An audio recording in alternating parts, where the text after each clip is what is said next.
Hey, Terry, take a look at these 4 targets. They've been in this approximate area for over an hour. I've never seen anything like it. They hover for a while and then jump to another location. They moved 5 miles in one update several minutes ago. That's over 3,000 miles an hour. Have you checked with the military to see if they have anything going out there? Yeah, and they don't have any scheduled activity tonight, and a weather balloon couldn't begin to do that. Well, try broadcasting in the blind and see if you get any reply. This is Magoo Approach Control. Any aircraft within 10 nautical miles of Oxnard Field, identify yourself. I repeat, identify yourself. There's Pacific 618. Ask him if he sees anything. Pacific 618, this is Magoo Approach. Traffic at 10 o'clock. Close proximity. Do you see anything? Roger, Magoo. Pacific 618 has 2 bright lights, 9 and 10 o'clock position, about 2 miles. Do you show 2 targets? Pacific 618, this is Magoo Approach. We're painting only 1 target now. Just a second. It seems to be jumping around at tremendous speeds. There it goes. Look at that thing go. What do you make of that? You got me. Could be military. There it is again. You better contact LA Approach. LA Approach, this is Pacific Flight 618, 4 miles northwest of Malibu. Roger, Pacific. This is Los Angeles Approach Control. We've got a large white light directly ahead of us. Estimated range about a mile. Maintaining this separation, and it's playing some strange games with us. Do you show any traffic? We show nothing on radar anywhere near you. Impossible. There it goes again. That can't be a plane. LA Approach, Pacific 618. Did you just see that? I've told you, we have nothing, and you have nothing. Better contact Magoo again. What you've seen is a reenactment of an incident that took place 5 years ago. To this day, it remains unexplained. These people have joined the ranks of hundreds of others who have also experienced one of the most controversial mysteries of our times, UFOs.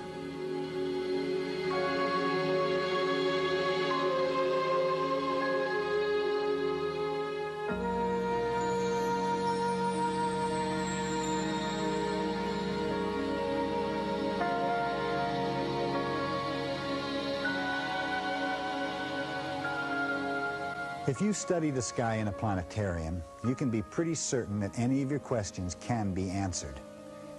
But if you observe the real night sky, there is a chance that you may see something moving that you don't recognize. A UFO, an unidentified flying object. And for the untrained observer, it is easy to be fooled, and there's usually some simple explanation. But as you've just seen, even for people who are used to watching the sky, there are some things that defy explanation. Hello, I'm Peter Coyote, and in the movie E.T., I play a UFO investigator who, like myself, has always wanted to have a UFO experience. I think that many people are fascinated by the possibility that UFOs might be spacecraft piloted by intelligent beings. In my case, it's a curiosity that's existed for more than 30 years. But the real question is there any validity to the UFO experience? Anything beyond just our wishful thinking? About 90% of the objects that are reported as UFOs are explainable. Usually they turn out to be celestial bodies or military and civilian aircraft, and a certain number of them are hoaxes, like this one and this one. To the skeptics, 35 years of investigations have failed to turn up any evidence that UFOs really exist. One of the leading critics is aviation writer Philip Klass. We've had tens of thousands of UFO reports, yet there is not a single photograph of an extraordinary craft-like object that cannot be explained as a hoax or in other prosaic terms. There is not a single physical artifact, not a residue, that would say something extraordinary is underway. Then are UFOs just part of our modern mythology, reflected in Hollywood films? All through history, mankind has always looked to the skies for help. In times of tension, they've always looked to the skies, and today, when we have the fear of nuclear holocaust, of overpopulation, of pollution, of the energy crisis. My gosh, what's more natural for the people then to say, wouldn't it be nice if some intelligences could come in from above and help us out with all this stuff? Astronomer Alan Hynek has been studying UFOs for over 30 years now, and he's convinced that there's nothing fictional about them.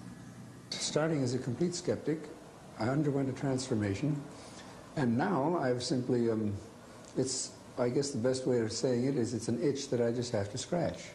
It's there, and I feel that we have a phenomenon that is, could be of tremendous potential importance to the human race. I feel that strongly about it. So who is right, the believer or the skeptic? In a moment, we'll look at the evidence for some answers.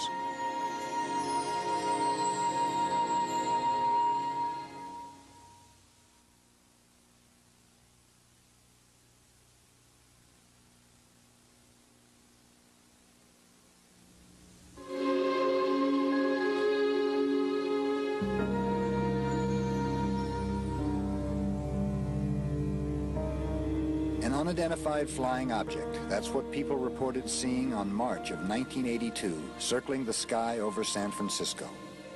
At least a half dozen people say they saw a UFO near the Golden Gate Bridge this morning.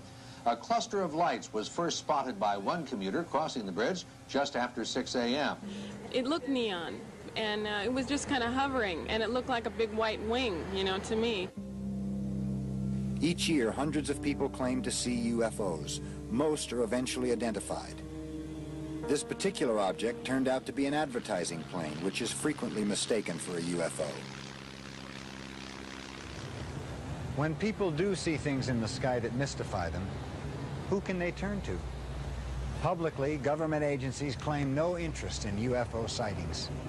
This leaves a few small private organizations the task of investigating the literally hundreds of UFO sightings every year. These organizations are small and have tiny budgets and are staffed by volunteers who must investigate these eyewitness reports in their spare time. Tom Page is a high school astronomy teacher in Northern California. On weekends and whenever time allows, he's a field investigator for the Mutual UFO Network, one of the largest groups in the country. One of his more recent cases involves a young pilot from Novato, California. Shannon Davis is a flight instructor who has logged over 3,000 hours in the air, 600 of those at night.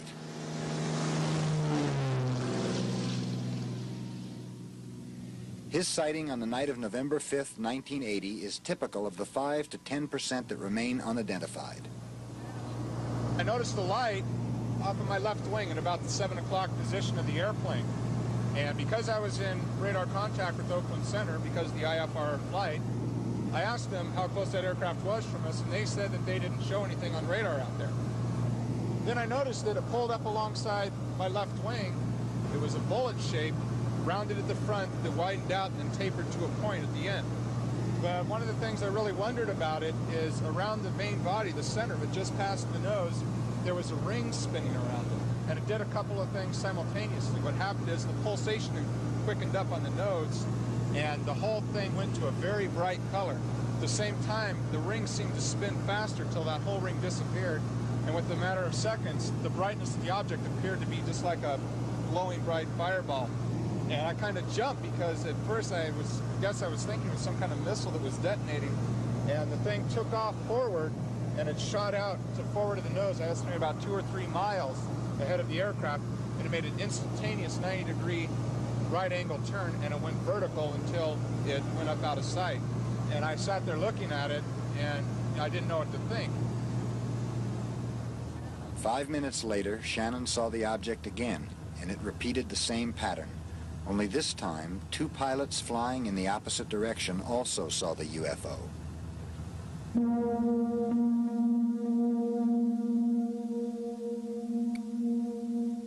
I have to, to the best of my knowledge, rule out any kind of meteor or shooting star, because I don't know if any meteor that will come alongside, pace you, and then take off forward and go vertical. Okay? Any kind of spacecraft or military aircraft, technically that was defying all physical laws by making an instantaneous 90-degree turn. According to the laws of physics, that can't be done. And, you know, I watched it do it twice. The first step in any UFO investigation is to check out witness credibility. In this particular case, it was easy since Tom already knew Shannon. I first met Shannon Davis as a student in one of my classes. As far as the credibility of the witness in this case, I feel that this particular individual is telling the truth. I think he's a very truthful individual.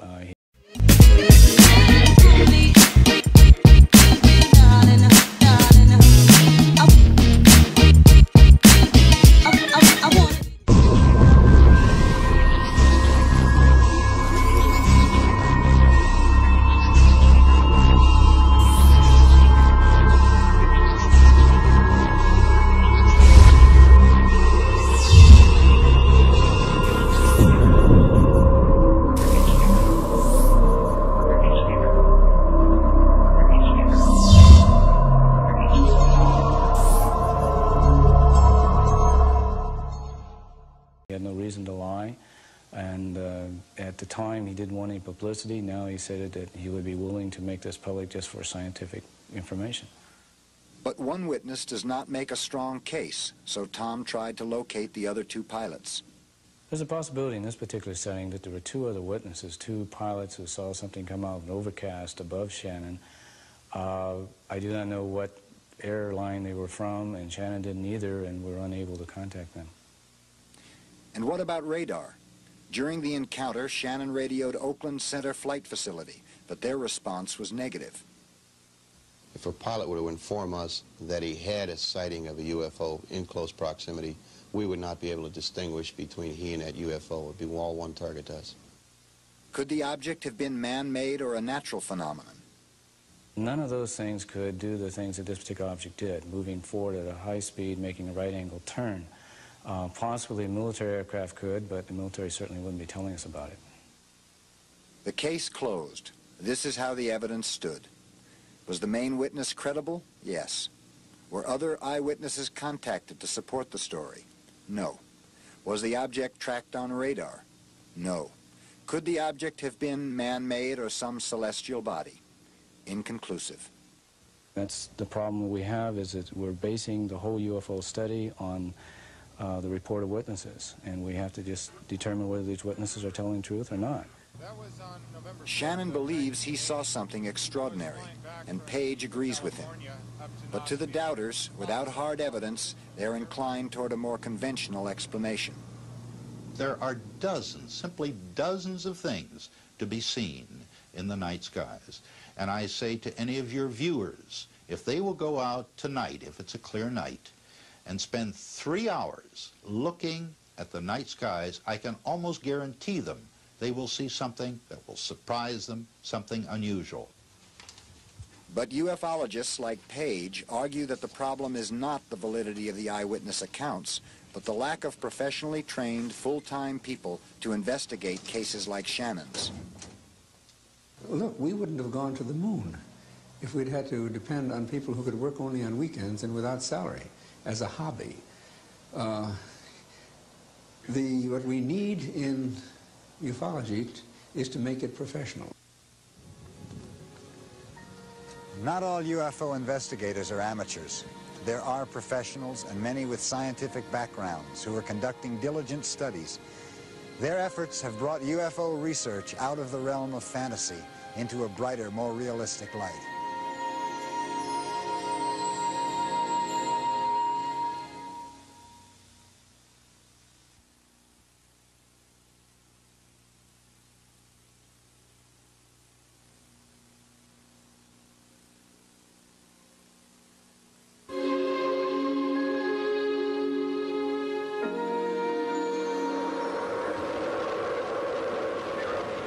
In the last 40 years, technology has moved us from an earthbound existence straight into the outer reaches of space.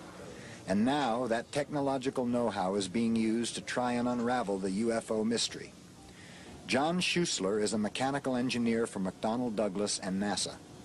Here at the Johnson Space Center in Houston, Schuessler has worked on several space programs, including Skylab and the Space Shuttle. Schuessler's lifelong interest in UFOs prompted him to bring together other interested aerospace workers and form a group called VISIT. Our project VISIT is a very unique organization in that our acronym stands for Vehicle Internal Systems Investigative Team. And by that we mean that UFOs, if they exist, must have internal systems, as do our spacecraft, such as the space shuttle. We feel that by investigating cases where there are unique attributes such as medical injuries, abductions, trace effects, materials, metals, photographs, anything technological, that we can take the end result and model it, backtrack, and define and design exactly what happened. Over the past several months, Schuessler and his group have accumulated a file of 100 cases of UFO encounters in which people were injured. One of the most intriguing cases that Schuessler and his group are investigating involves these women, Betty Cash, Vicki Landrum, and Vicki's grandson, Colby. In December of 1980, the three of them encountered an unusual object on the outskirts of Houston. We had been driving out this country road, which it is a very desolate area, and all of a sudden we seen this object.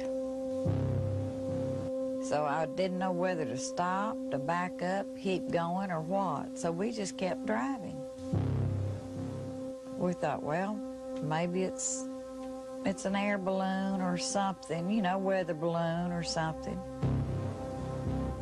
But the closer we got, we could tell that either it was going to be us or it, because it kept getting lower and getting hotter. And this object come down almost to the treetops, almost ahead of us, and I screamed for Betty to stop. And I think if she hadn't stopped and we went on under it, we would have burned up.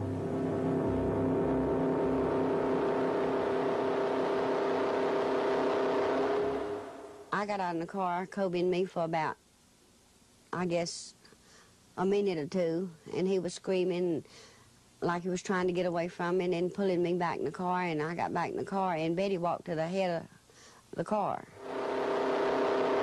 I thought it was the end of time, because I've always been taught the Bible says the world will be destroyed by fire, hell and brimstone. Well, how did I know that the hell and brimstone wasn't right there with it? And as hot as it was, if hell is any hotter, God forbid I want to live a good life, because it was just almost unbearable. I kept trying to calm Kobe, and I couldn't. I had to tell him something that would calm him. And I said, if you see this big man come out of it, it'd be Jesus. Well, I just had a feeling to look up in the sky. Then I looked around a little bit more and I saw that object. It looked like a diamond. It lit up the whole sky. It was a grayish, metallic looking color. But yet the flames that was throwing out was a reddish, yellowish looking glow. Besides the strange object, they all claim to have seen several helicopters hovering around it. Just about the minute that I got up close enough to really make the shape of the object, whatever it is, the helicopters were there.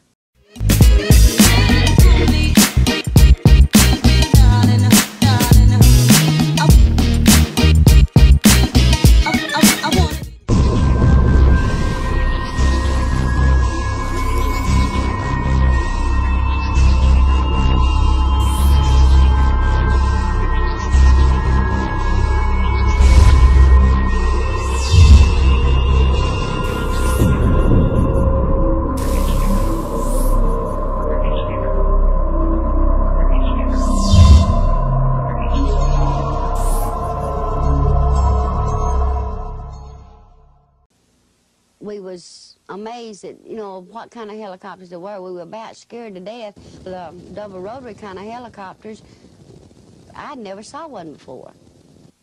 Whatever they saw that night, the physical impact was immediate. Within hours, they were suffering from severe headaches, diarrhea, and vomiting.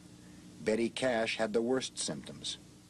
Her main problem at that time was severe headache, swelling of the face, swelling of the eyelids, and the swelling of the skull, that is the top of the head.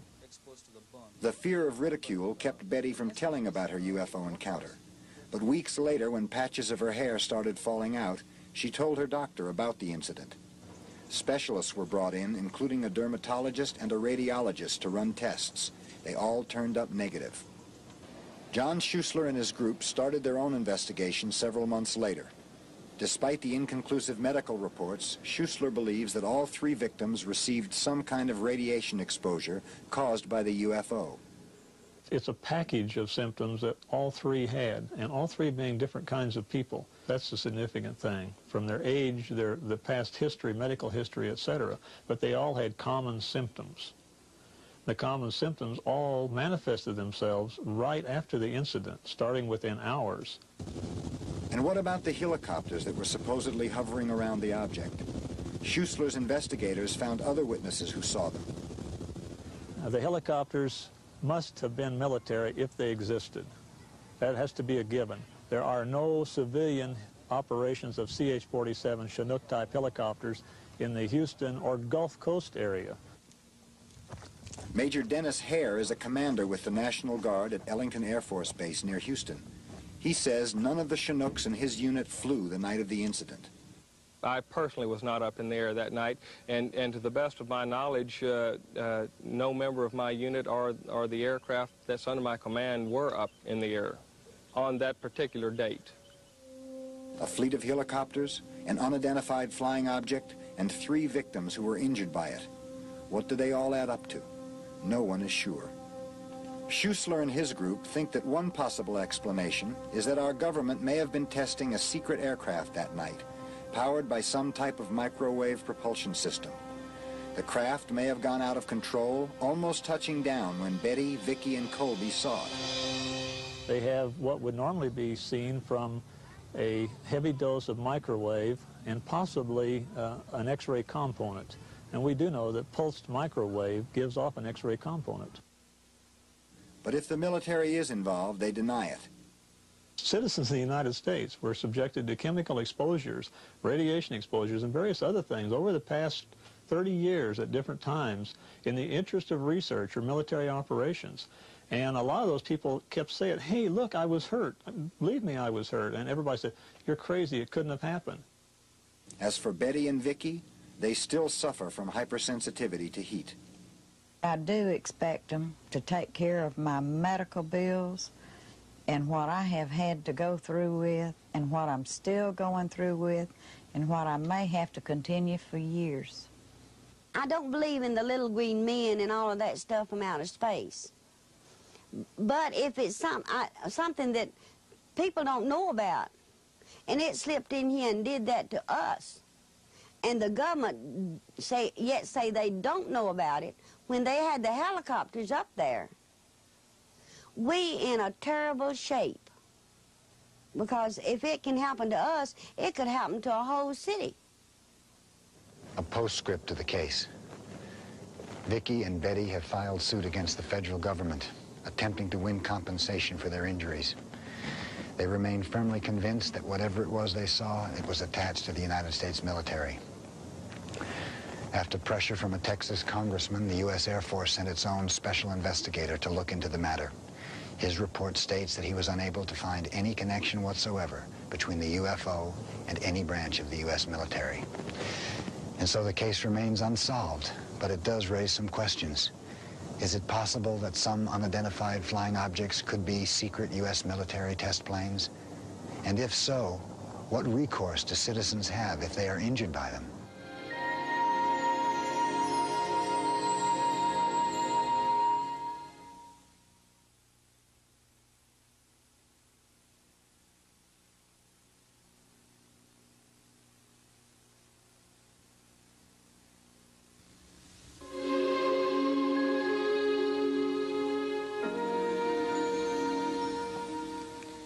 The earth, it's so beautiful.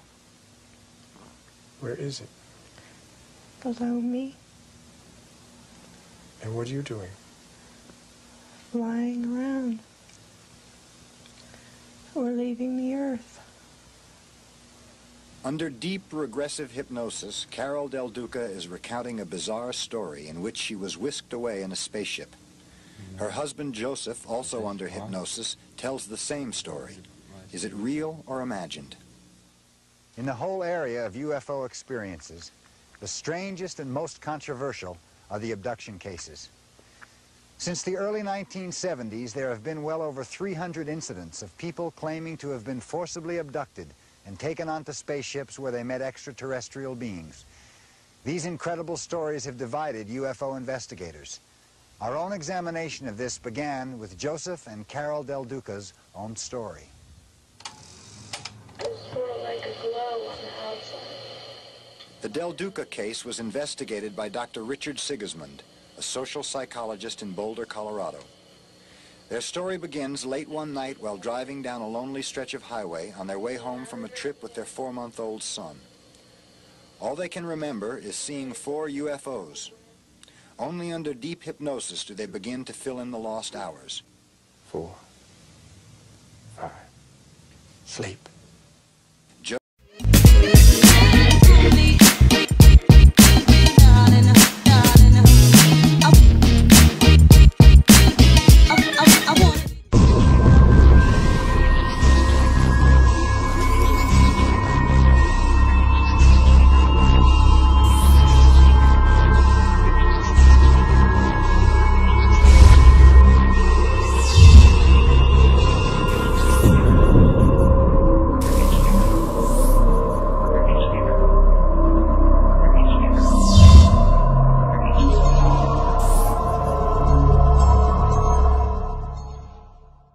Carol are each hypnotized separately, but relate similar stories.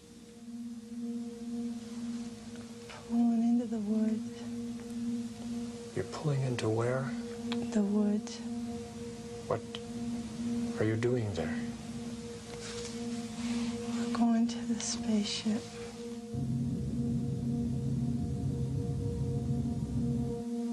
Going to a what? A Carol? spaceship.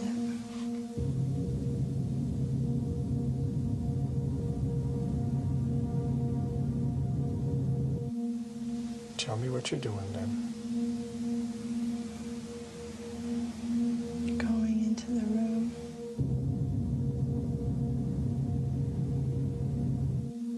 It's a bright room. It's a bright room. What are you doing in this room, Joe? Just laying there. In these rooms, Joe and Carol talk about undergoing some kind of physical examination. They're looking at my feet. They're looking at your feet, you said? Yes.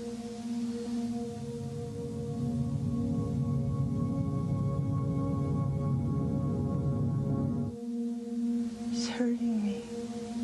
What'd you say, Carol? It's all right to tell me, Carol.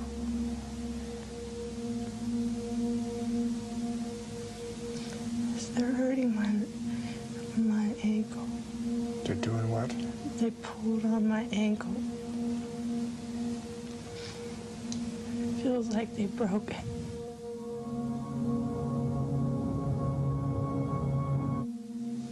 There's people. Will you describe these people to me, Joe? Tell me what you see. Tell me what they're doing, if anything. They got little ribs all up and down. They're real skinny at the waist, but they have a big chest.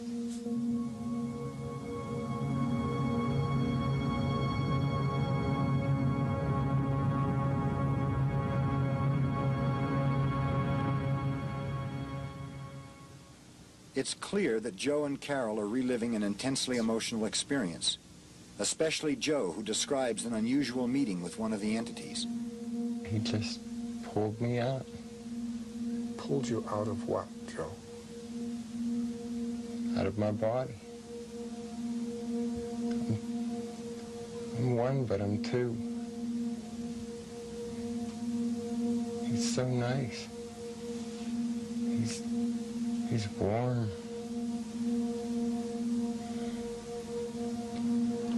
He likes me.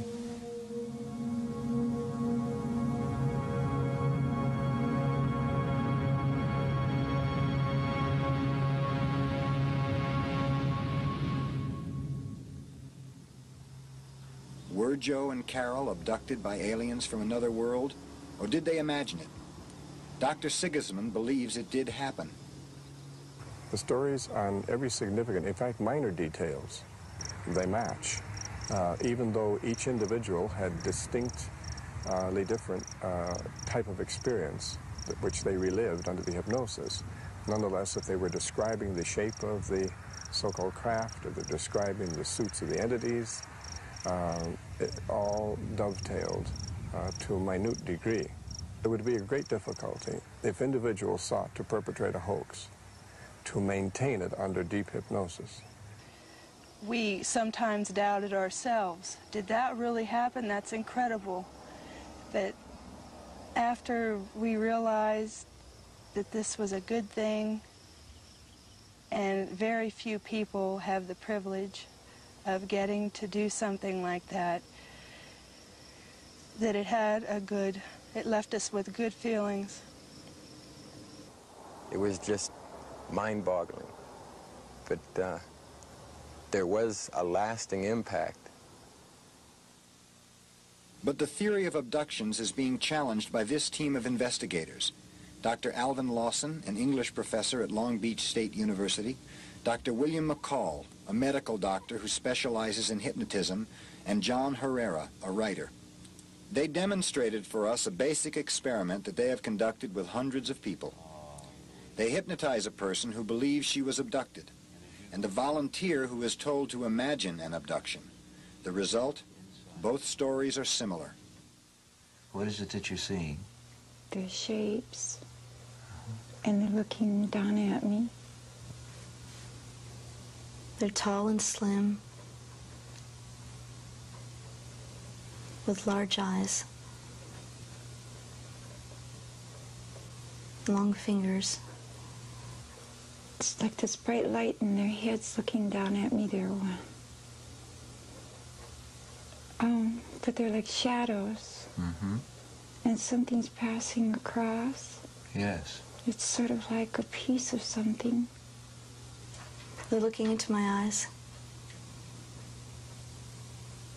There's no communication that they know what I'm thinking. No verbal communication. It's like they're bleeping something at me, like electrical impulses or something. In general, the imaginary and the real experiences as we've experienced them here are identical. I mean, there are no real substantive differences. All of these indicate to me that, and to my colleagues, I'm sure, that the imaginary or that the abduction narratives aren't real physical experiences. That is, they're not aliens coming here. And they indicate, however, that the people believe that something might well have happened to them. This is what's so fascinating. I think something quite real in psychological terms is happening to these people. I don't think little green men are doing it. I think we're doing it, or the mind is doing it to us. Experiments by Lawson, McCall, and others seem to prove that abductions are essentially psychological. This does not invalidate them, however, and they are still happening to people all over the world. It's up to the researchers to find out why.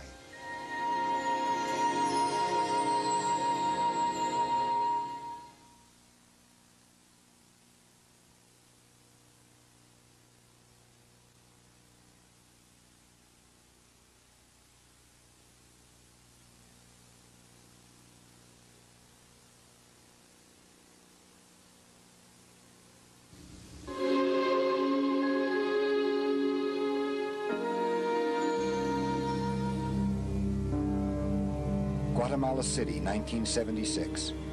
A TV crew is shooting a commercial when they suddenly spot something strange flying overhead. To this day, no one has been able to identify it.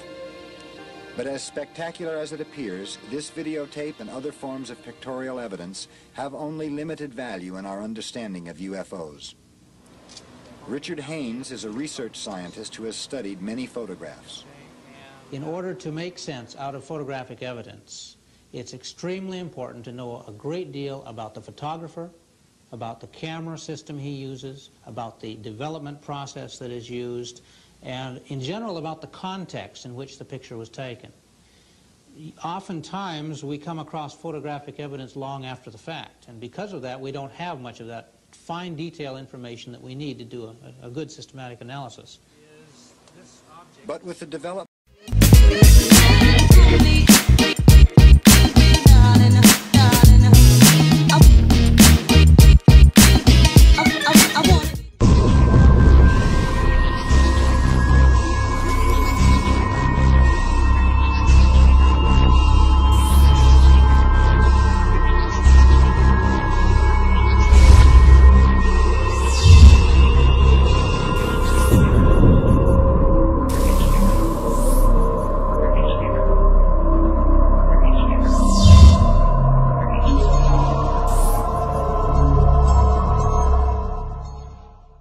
of sophisticated image enhancement equipment, investigators can gain new information from photographs. Haynes demonstrated how this can be done by analyzing this particular photograph. The picture of a tiny object trailing a plane has long been considered by ufologists to be a good example of photographic evidence of a UFO. But skeptics claim the object is really something on the ground. To try to settle the question, Haynes had the photograph put through a process called color enhancement. This gives the picture more detail, allowing Haynes to do a more extensive analysis. What our analysis has just shown of the digitization of this photograph is that the darkness of this major disc-shaped image right here is very close to the same darkness as the tail structure here of the airplane, the wing tank, and the main body. And we find that there's no objects on the ground at that equivalent range with the equivalent darkness. Now, what this suggests then is that in fact it's an airborne object. But even photo enhancement equipment has its limits. In the final analysis, however, we're stuck with an image of something we don't understand. If that enhancement process shows the image to be an airplane outline, we're home free. But on the other hand, if it shows a symmetrical airform, an oblate spheroid, for instance, with no means of propulsion or support or lift, we're right back where we started, you see. So photographic analysis must be coupled with a very creative approach on the part of the photo interpreter. So without additional evidence, photographs of UFOs really prove nothing at all. But when there is additional evidence, ufologists believe that they can make a strong case. And right now, we look at one of their strongest. No other pictorial evidence has created as much interest as these images shot from an airplane during the early morning hours of December 31st, 1978. This is the New Zealand film, considered by most experts to be the single strongest evidence of a UFO ever captured on film. To most of us, it may not seem impressive, a small, bright light in the night sky off the New Zealand coast. But it is the only case of a UFO that was seen by several pilots and crew members, picked up on radar and photographed on several thousand frames of 16mm color film shot by a TV crew. It appears to have a brightly lit bottom and a transparent sort of sphere on top, so it appears to be, well, like a flying saucer. No one has studied the New Zealand film more than this man. Bruce Maccabee is a physicist who spent over a year analyzing the film. Now, my claim is that having looked at the film and the whole sighting in general, that the film shows objects which cannot be identified by conventional means. To arrive at that conclusion, Maccabee first flew the same route in which the sightings were made. He set out to disprove one of the first conventional explanations offered, that the object was a celestial body, like Venus. The lights that they were talking about was below the level of that mountain range. In other words, silhouetted against the mountain range, if you wish, rather than above the mountain range. So I don't see any celestial body that could have done that.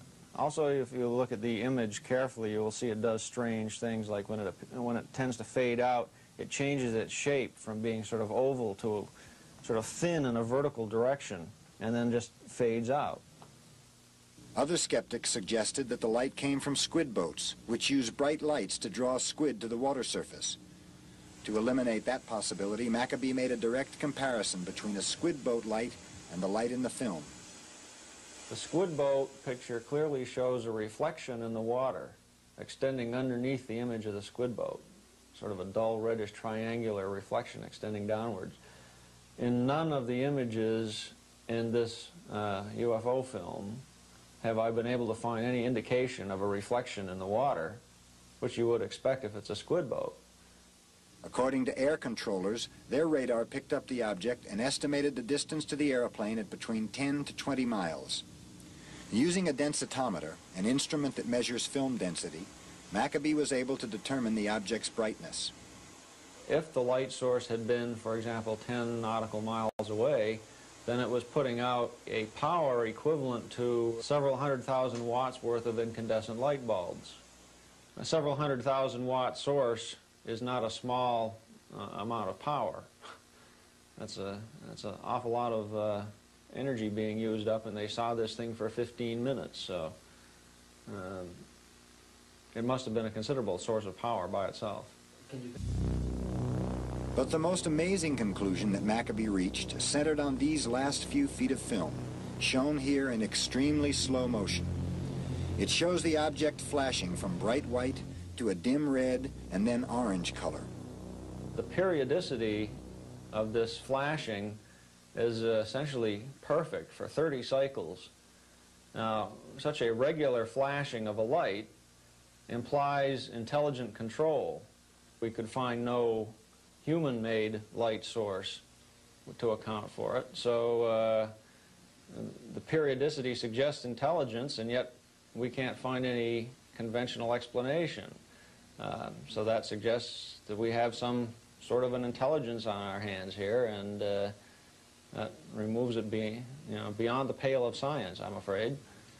No one has yet been able to refute any of Maccabee's work.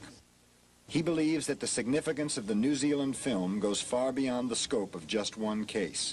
The hard evidence left over in this case suggests we have something which cannot be explained in conventional terms, and that opens up a new field of investigation.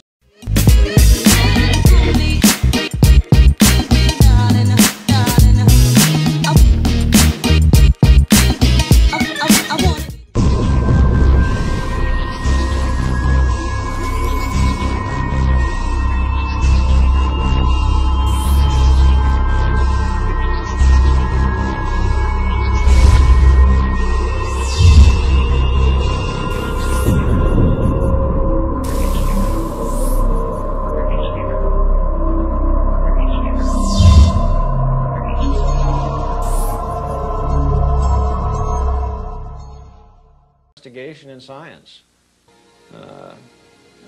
It suggests that we should go back and rethink what we've been saying about other UFO cases.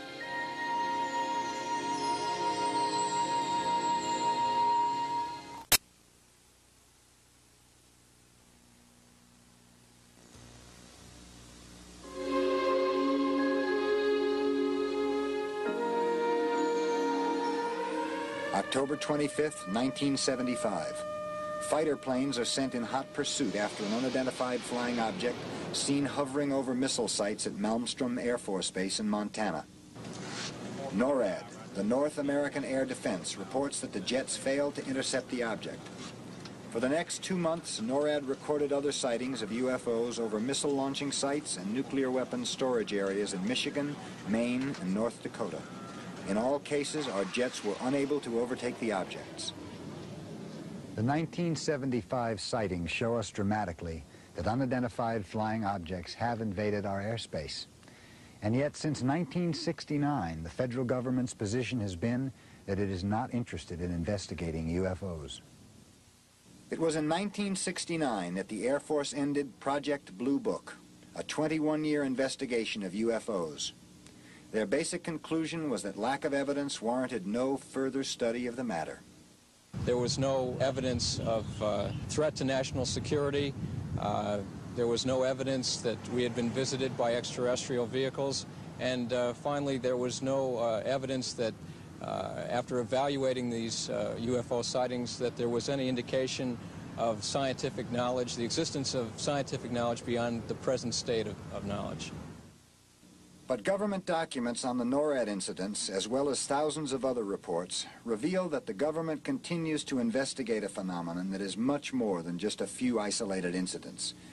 Since 1969, as many as 10 governmental agencies have been involved in UFO inquiries, including the CIA, the FBI, the National Security Agency, and the Air Force. Attorney Peter Gersten has led the fight to unearth these documents on behalf of a group called Citizens Against UFO Secrecy. The documents confirm the reality of these unconventional objects, and there is furthermore evidence that these objects exhibit a technology that is beyond present-day technology, an advanced technology, a more sophisticated technology. A graphic example of that technology was reported in this document about an incident on September 19, 1976 in Iran. An F-4 jet similar to this one was sent to intercept unusual objects seen over the city of Tehran. As the F-4 approached the brilliant object, the jet lost all instrumentation and communication. Later, when the jet tried to shoot a missile at a second object, the F-4's weapon control panel went dead. What makes this incident interesting and significant is that it involves the malfunction of an American-made defensive tactical weapon system, specifically an F-4 jet. The interesting part of the incident is that the Defense Intelligence Agency did an evaluation of the incident and found the incident to be a classic UFO case because of eyewitness verification, confirmed by radar, and so forth. Documents show repeatedly that UFOs have been able to penetrate our military airspace. In one incident in 1980, UFOs were seen over Kirkland Air Force Base in New Mexico. The base is a highly sensitive installation that includes an advanced weapons research laboratory. Documents show that bright objects were able to land at the base undetected by radar. When security police tried to pursue the objects, they took off. UFOs pose a threat to national security for many reasons, the first of which relate to the general principle that these objects have been unable to be identified by this government for the last 35 years. Another reason we see in the documents, which relate to the overflights over the military bases in 1975, the unrestricted and unlimited access that these objects had. But Gersten and his group have been stopped in their pursuit of more information. The CIA refused to send Gersten 57 documents, and the Air Force has 100 documents that it refused to release. And recently, the National Security Agency did not release 160 documents for the same reason, national security. And in May of this year, the Supreme Court agreed with that agency. The release of that information would be both embarrassing to the agency because it would show, once again, that the objects exist, that the objects are an advanced technology, and the objects do, in one way or another, pose a threat. So they don't want to release the information for that reason. How much should the public be told about our government's investigations of UFOs? It's true that some information pertains to national defense and should be classified. But what about other information? What's needed now are not more secrecy-shrouded investigations, but a joint effort between government and scientists dedicated to unraveling the UFO mystery. Because it's obvious that Project Blue Book was not the last word on the subject.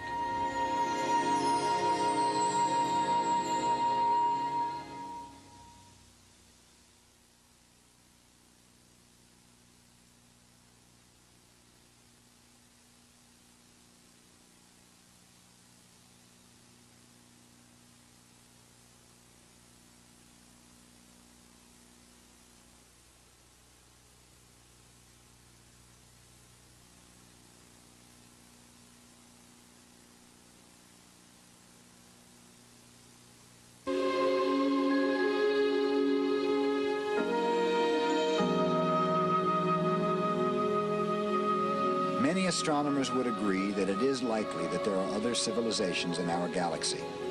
But most astronomers doubt that we have been visited by aliens. You see, no other civilization could know in advance that we exist, because our only means of telling them about us are by radio waves that we broadcast into space, and we've only been doing that half a century.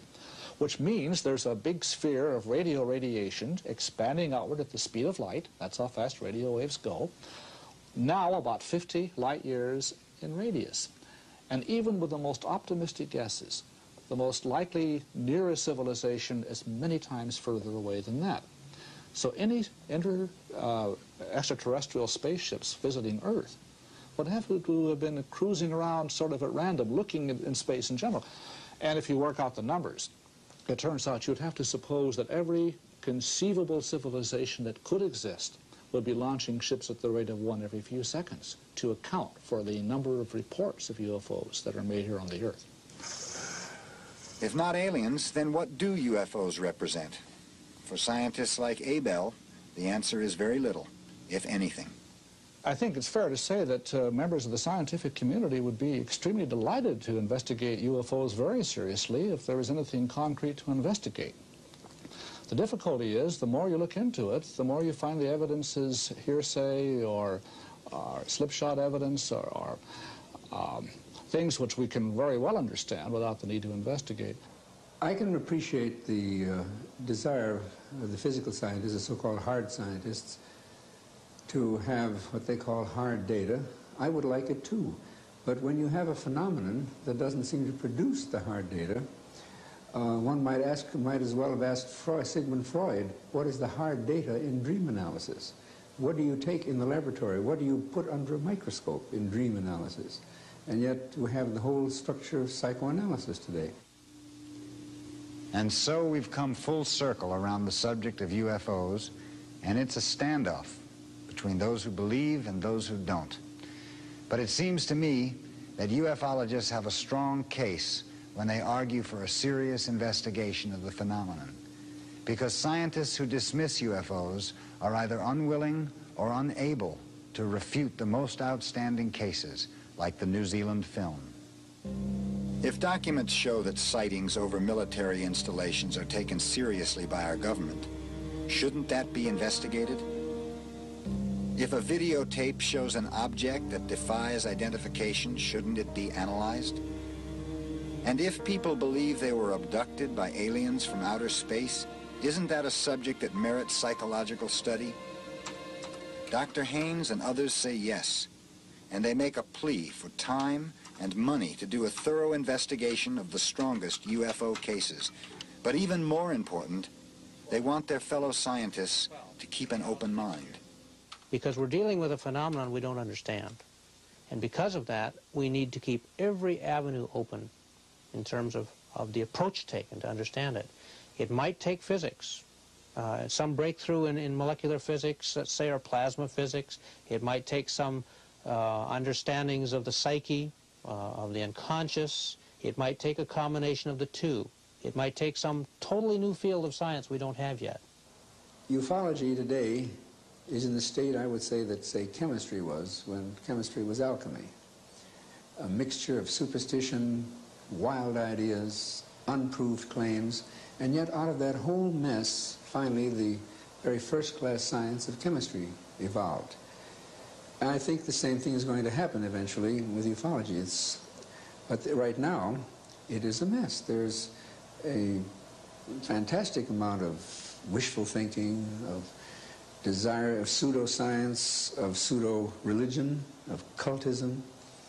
But eventually, I think that will all finally sink to the bottom, and we'll have, out of the whole thing, a clear liquid of something that we can really see, and I hope understand.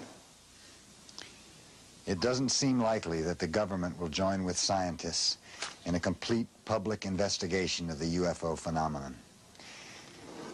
And this leaves the job to be done by the Allen Hyneks and the Richard Hayneses and the hundreds of investigators all over the world struggling against all odds to make some sense of the UFO experience. But the lack of information does not diminish our interest. Indeed, it's the mystery that feeds our imagination and allows us to wonder about marvelous possibilities.